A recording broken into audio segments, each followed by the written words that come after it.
সম্প্রতি সাইবার জালিয়াতের পাতা ফাঁদে পা দিয়ে সর্বশান্ত হওয়ার ঘটনা ঘটেছে বারবার। কখনো আর্থিকভাবে প্রতারিত, কখনো আবার সামাজিক সম্মানহানি কিংবা প্রেমের হাতছানি দিয়ে বিভিন্ন বয়সী মহিলা পুরুষকে প্রতারণা। সাইবার থানায় ভুরি ভুরি এমন অভিযোগ জমা পড়েছে। সে সমস্ত কানে এসেছে মুখ্যমন্ত্রীরও, আর তা নিয়ে যথেষ্ট উদ্বিগ্ন তিনি। এছাড়াও কোনো ঘটনা নিয়ে সোশ্যাল মিডিয়ায় যা প্রচার চলছে, অনেক সময় দেখা যাচ্ছে তা ঘটনা বহির্ভূত, অতিরঞ্জিত। সম্প্রতি রাজ্যে ঘটে যাওয়া বেশ কিছু ঘটনায় এই ধরনের সোশ্যাল মিডিয়া পোস্ট নিয়ে সতর্ক করতে হয়েছে পুলিশকেও। মুখ্যমন্ত্রীর দাবি, সাধারণ মানুষের একটা বড় অংশ ডিজিটাল মাধ্যম ব্যবহারের সময় সতর্ক থাকেন না, সেই কারণেই এই ধরনের দুর্ঘটনা ঘটে থাকে।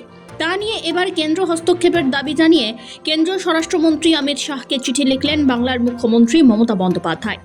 সোশ্যাল মিডিয়ায় ইদানিং উস্কানিমূলক বিভ্রান্তিকর পোস্টের সংখ্যা বাড়ছে, আর তাতে সমাজের বিভিন্ন শ্রেণী ক্ষতিগ্রস্ত হচ্ছে। শিশু কিশোর থেকে শুরু করে প্রবীণ নাগরিকরা সামাজিক সম্মানহানির মুখে পড়ছেন। এসব রুখতে দরকার কড়া সাইবার আইন, যা প্রয়োগ করে সাইবার অপরাধীদের কড়া শাস্তি দিতে হবে। এই আবেদন জানিয়ে কেন্দ্রীয় স্বরাষ্ট্রমন্ত্রী অমিত শাহকে চিঠি লিখলেন বাংলার মুখ্যমন্ত্রী মমতা বন্দ্যোপাধ্যায়। তবে শুধুমাত্র কড়া আইন প্রণয়নই নয়, ডিজিটাল প্ল্যাটফর্ম নিয়ে জনসচেতনতাও দরকার বলে মনে করছেন তিনি। সেই সমস্ত নমুনার কথা চিঠিতে উল্লেখ করেছেন মমতা বন্দ্যোপাধ্যায়। স্বরাষ্ট্রমন্ত্রী অমিত শাহকে বৃহস্পতিবার লেখা চিঠিতে তাঁর আবেদন, এইসব রুখতে কঠোরতম শাস্তিমূলক পদক্ষেপ গ্রহণ করতে হবে। তেমন হলে আইনসভা এতে হস্তক্ষেপ করুক।